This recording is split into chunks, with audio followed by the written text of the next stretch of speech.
मित्रहो, मी आज आपल्या समोर याच्यासाठी आहे की आपल्या देशातली जी घटना घडत आहे ती खरंच माणुसकीला धरून आहे का?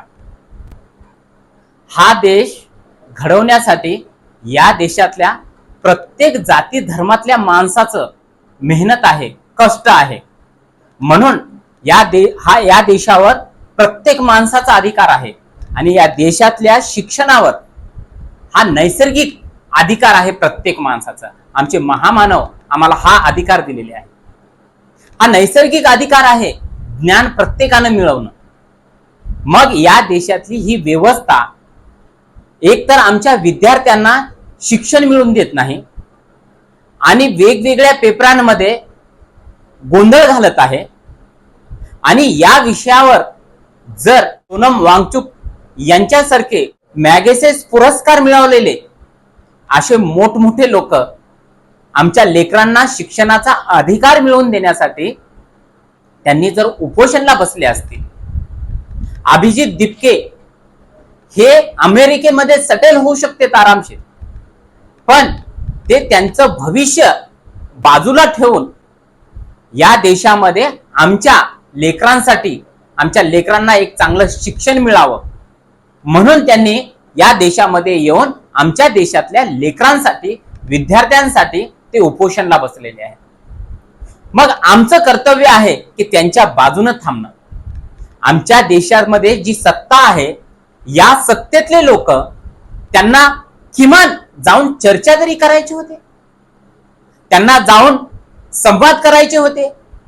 कारण या संविधानानं या देशातल्या प्रत्येक माणसाला हा अधिकार दिलेला आहे आंदोलनाचा. मग तुम्ही कोण आहात जे आंदोलन न करून देणारे? महत्वाचं म्हणजे जे जगामध्ये आज त्यांचं नाव आहे सोनम वांगचुक सर, ते शिक्षण घेतले आणि बुद्धांनी म्हणल्यासारखं स्वयंप्रकाशित होऊन त्यांनी या देशाला भरपूर काही दिलेले आहे.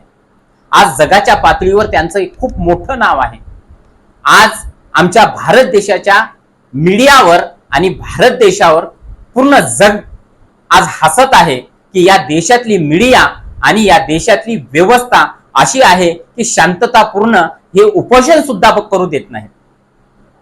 म्हणून याच घटनेला घेऊन आम्ही मित्रहो देगलूरमध्ये सकाळी 11 वाजता महात्मा फुले नगर या ठिकाणाहून डॉक्टर बाबासाहेब आंबेडकरांच्या पुतळ्यापर्यंत रॅली काढणार आहोत. दिनांक 20/7/2026 रोजी. आणि डॉक्टर बाबासाहेब आंबेडकरांच्या पुतळ्याजवळ अनेक संघटनांच्या प्रमुखांना आम्ही आपलं मनोगत व्यक्त करण्यासाठी वेळ देणार आहोत. कारण या देशामध्ये आम्हाला जे सत्तेच्या जोरावर गप्प बसवण्यात येत आहे, आम्हाला खरं बोलण्याचा अधिकार आमच्यापासून काढून घेत आहेत. आज आपण गप्प जर बसलो तर आमच्या येणाऱ्या पिढीला आम्ही न्याय देऊ शकत नाही आणि येणारी पिढी आम्हाला प्रश्न करेल की अशी अधोगती येत वेळेस, अशी अराजकता येत वेळेस तुम्ही गप्प का होतात? म्हणून येणाऱ्या पिढीला आम्हाला उत्तर देण्यासाठी आम्हाला आज जर गप्प बसलो तर खरंच आमच्या येणाऱ्या पिढीला सुद्धा न्याय मिळणार नाही. म्हणून आपण उद्या ठीक 11 वाजता महात्मा फुले नगरमध्ये जमा व्हायचं आहे आणि या ठिकाणाहून आपल्याला डॉक्टर बाबासाहेब आंबेडकरांच्या पुतळ्याजवळ सर्वजण जमा व्हायचं आहे. आपले मनोगत व्यक्त करायचं आहे आणि पुढे काय करायचं हे ठरवायचं आहे. हे ठरवून आपण उपजिल्हाधिकारी यांना जाऊन भेटून या घटनेबद्दल त्यांच्यासोबत चर्चा करून, कारण या देशामध्ये जे सत्तेमध्ये बसलेले आहेत, या सत्तेमध्ये लोकांना बसवण्याचं काम सुद्धा आम्हीच केलेले आहे. म्हणून हे आमचे मालक नाहीत तर हे आमचे नौकर आहेत, हे यांना आपणाला पुन्हा एकदा आठवण करून द्यावं लागेल. आणि अभी नहीं तो कभी नहीं ही देशाची दुसरी चळवळ, स्वातंत्र्य चळवळ आहे.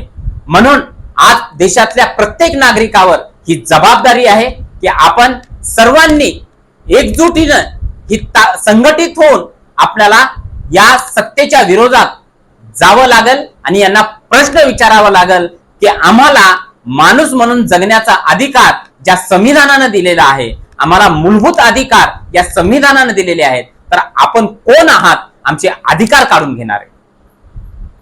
बस मी तुम्हाला एवढंच सांगू इच्छितो, आपल्या सर्वांना संघटित होऊन संघर्ष करावा लागेल. धन्यवाद.